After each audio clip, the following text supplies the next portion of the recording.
Ravi Kumar S coaching centre YouTube channel के माध्यम से क्लास 10 के बायोलॉजी का चौथा चैप्टर ऑब्जेक्टिव लेकर आए हैं, जो परीक्षा के दृष्टिकोण से बहुत महत्वपूर्ण है। कहता है पहला क्वेश्चन, गुणसूत्र की खोज किस ईस्वी में हुई है, कब हुई? तो गुणसूत्र की संख्या 1875 ईस्वी में कब हुई थी? 1875 ईस्वी में हुई थी, यानी ऑप्शन नंबर डी। कहता दूसरा क्वेश्चन है, गुणसूत्र कहाँ पाए जाते हैं? गुणसूत्र कहाँ पाए जाते हैं? तो केंद्रक में पाए जाते हैं, ऑप्शन नंबर सी हो जाएगा। गुणसूत्र कहाँ केंद्रक में पाए जाते हैं। अगला है, मानव शरीर में लगभग कितने जीन होते हैं? तो मानव से लगभग 30,000 से 40,000 जीन होते हैं, ऑप्शन नंबर बी हो जाएगा। कहता चौथा क्वेश्चन है, मानव में ऑटोसोम की संख्या होती है। मानव में ऑटोसोम की संख्या कितनी होती है? तो 22 जोड़ी होती है। कितनी होती है? 22 जोड़ी होती है।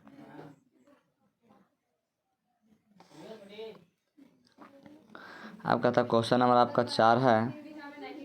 5 जीव विज्ञान की वह शाखा जिसके अंतर्गत विभिन्नता और आनुवंशिकता का अध्ययन किया जाता है क्या कहलाता है?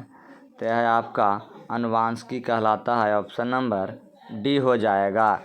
कहता प्लेनेरिया की आंखें कैसी होती है? तो प्लेनेरिया की आंखें है जो आपका बहुत साधारण होता है। कैसा होता है? बहुत साधारण होता है। यदि लक्षण ए किसी अलैंगिक जनन वाली जाति में 10% पाया जाता है और लक्षण बी उसी जाति में 60% पाया जाता है, कौन सा लक्षण पहले उत्पन्न होगा? कहता कौन सा लक्षण पहले उत्पन्न होगा? यानी लक्षण ए वाला उत्पन्न होगा। जो कौन होगा? लक्षण ए वाला। जो जितना कम परसेंट होगा उतना ही पहले, जो जितना ज़्यादा होगा उतना ही पीछे होगा।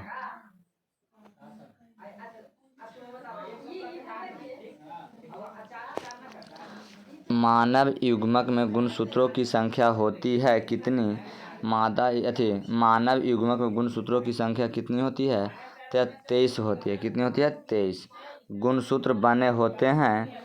तो गुणसूत्र जो बने होते हैं डीएनए और प्रोटीन के बनते। किसका होता है? डीएनए और प्रोटीन के बने होते हैं, यानी ऑप्शन नंबर सी। कहता जीवन उत्पत्ति के समय पृथ्वी का वातावरण कैसा था? जीवन जब उत्पत्ति होता पृथ्वी का वातावरण कैसा? अपचायक था। कैसा था? अपचायक, ऑप्शन नंबर बी हो जाएगा। क्वेश्चन नंबर 11 है, मेंडल के एक संकरण प्रयोग के दौरान F2 पीढ़ी में लंबे तथा बौने पौधे का लक्षण प्ररूपी अनुपात क्या था? तो यह जो लक्षण प्ररूपी अनुपात था तो 3 अनुपात कितना था? 1 था। 3 अनुपात 1 था। कहता पुरुष में कौन सा लिंग गुणसूत्र पाए जाते हैं? तो पुरुष में जो लिंग गुणसूत्र X और Y पाए जाते हैं। कौन पाया जाता है? X और Y पाए जाते हैं।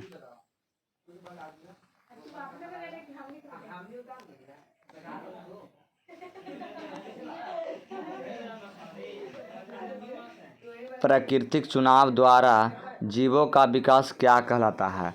जो प्राकृतिक चुनाव द्वारा जीवों का विकास क्या कहलाता है? तो यह डार्विनवाद कहलाता है। क्या कहलाता है? डार्विनवाद, ऑप्शन नंबर ए हो जाएगा। डायनोसॉर किसका उदाहरण है? तो जो डायनोसॉर है यह सरीसृप का उदाहरण। किसका है? सरीसृप का। ब्रोकोली का विकास किस विधि से होता है? तो ब्रोकोली का विकास किस विधि से होता है? तो यह कृत्रिम विधि से होता है, यानी ऑप्शन नंबर ए हो जाएगा। उपार्जित लक्षणों का वंशागति सिद्धांत किसने प्रतिपादित किया था? उपार्जित लक्षणों का जो वंशागति सिद्धांत है इसका प्रतिपादन किसने किया? तो लैमार्क ने किया था। कौन? जेवी लैमार्क, ऑप्शन नंबर ए हो जाएगा। कहता 17 नंबर क्वेश्चन है, कोशिका के अभिकल्प का आधारभूत लक्षण क्या है? आधारभूत लक्षण क्या है? तो यह केंद्रक है, ऑप्शन नंबर ए हो जाएगा।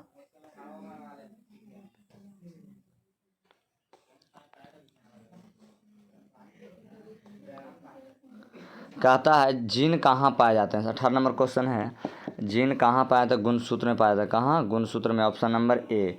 कीटों के पंख और चमगादड़ के पंख किस तरह के अंग है? कीटों के पंख और चमगादड़ के पंख किस तरह के अंग है? तो यह आपका समवृत्तीय अंग है, जो समवृत्तीय अंग है। ऑप्शन नंबर सी हो जाएगा। निम्नलिखित में से कौन एक उभयलिंगी जंतु है? तो कौन एक उभयलिंगी जंतु है? तो क्या है? केचुआ है। ऑप्शन नंबर ए हो जाएगा।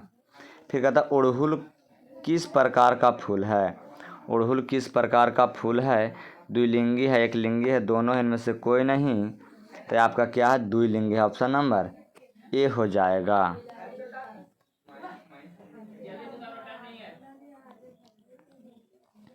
द ओरिजिन ऑफ स्पीसीज नामक पुस्तक किसने लिखी? द ओरिजिन ऑफ स्पीसीज नामक पुस्तक किसने लिखी? तो यह डार्विन ने लिखी थी। कौन? डार्विन ने। Option number A. मेंडल ने अपने प्रयोगों के लिए किस पौधे को चुना? तो यह किसका जो है? मटर के पौधा। ऑप्शन नंबर डी हो जाएगा। कहता समजात अंगों का उदाहरण निम्नलिखित 24 नंबर क्वेश्चन है। समजात अंगों का उदाहरण निम्नलिखित में से कौन है? पहला हमारा हाथ और कुत्ते का अग्रपाद, हमारे दांत और हाथी के दांत, आलू और घास के ऊपरी भूस्तरीय, उपयुक्त सभी। यानी 24 का आंसर क्या हो जाएगा? उपयुक्त सभी हो जाएगा। Option number D. कहता निम्न में से कौन बौने पौधे को दर्शाता है? तो छोटका जो डबल टी है वह बौने पौधे को दर्शाता है। ऑप्शन नंबर सी हो जाएगा। निम्नलिखित में से किसे आनुवंशिकी का पिता कहा जाता है? निम्नलिखित में से किसे आनुवंशिकी का पिता कहा जाता है? ग्रेगर जॉन मेंडल को कहा जाता है। Option number B. कहता पौधों और पशुओं की कोशिकाओं का वैज्ञानिक अध्ययन क्या कहलाता है? कहता पौधों और पशुओं की कोशिकाओं का जो वैज्ञानिक अध्ययन हम लोग करते हैं वह क्या कहलाता है?